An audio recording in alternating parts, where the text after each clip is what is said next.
दोस्तों नमस्कार। शिखर पर पहुंचने वाले, चाहे वे महान कलाकार हों, उद्यमी हों, खिलाड़ी, वैज्ञानिक या आध्यात्मिक नेता हों, हम अक्सर पाते हैं कि उनमें से कई अपेक्षाकृत कम आयु में ही संसार को छोड़ देते हैं।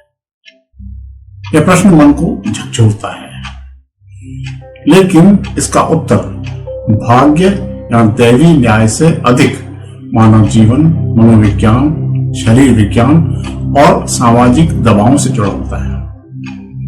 जो लोग शीर्ष पर पहुंचते हैं वे अक्सर वर्षों तक असाधारण परिश्रम करते हैं। उनका कार्य दिवस बहुत लंबा होता है। उनका भोजन अमूमन अनियमित होता है।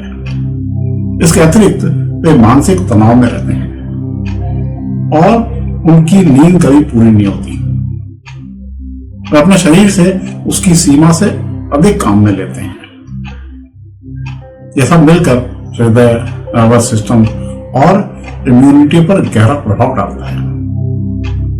असंख्य उदाहरण ऐसे मिलते हैं जहां अत्यधिक परिश्रम और तनाव से मधुमेह, हार्ट अटैक, स्ट्रोक आदि का खतरा बढ़ता है। एक बात और, ऊंचाई पर पहुंचने पर अकेलापन झेलते हैं।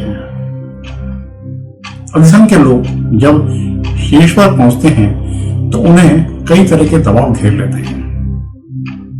सार्वजनिक छवि बनाए रखने की जुगत, असफल न दिखने का डर, सतत प्रतिस्पर्धा और आलोचना, ईर्ष्या की राजनीति के अतिरिक्त उन पर और भी ऊंचा जाने का निरंतर दबाव रहता है। यह सब मानसिक थकान, अवसाद, चिंता तथा आत्म देखभाल की कमी पैदा करता है। अक्सर सफलता जितनी चमकीली दिखती है उतनी ही अकेले भी होती है।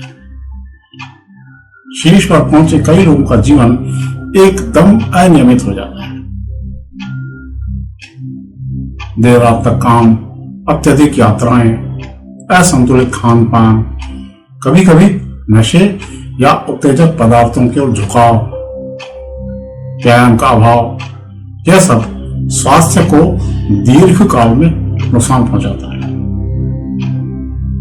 प्रसिद्ध दार्शनिकों और परंपराओं में एक विचार मिलता है कि जो जीवन को बहुत तीव्र लौ की तरह जलाता है वह प्रायः कम आयु का होता है। यानी जो लोग कम समय में अत्यधिक ऊर्जा, रचनात्मकता, प्रतिभा और परिश्रम झोंक देते हैं, वे जीवन की बैटरी बहुत तेजी से खर्च कर देते हैं। कुछ उदाहरण ये साबित करते हैं कि ज्यादातर महान लोग जल्दी मरते हैं,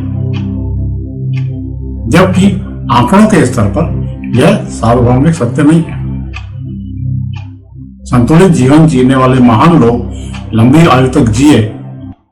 नेल्सन मंडेला, रविन्द्रनाथ ठाकुर, शिवाजी महाराज की माता Jijabai, Benjamin Franklin, Tolstoy, Ratan Tata, इन सब ने लंबी और सार्थक आयु पाई क्योंकि सफलता और जीवन में संतुलन बनाए रखा।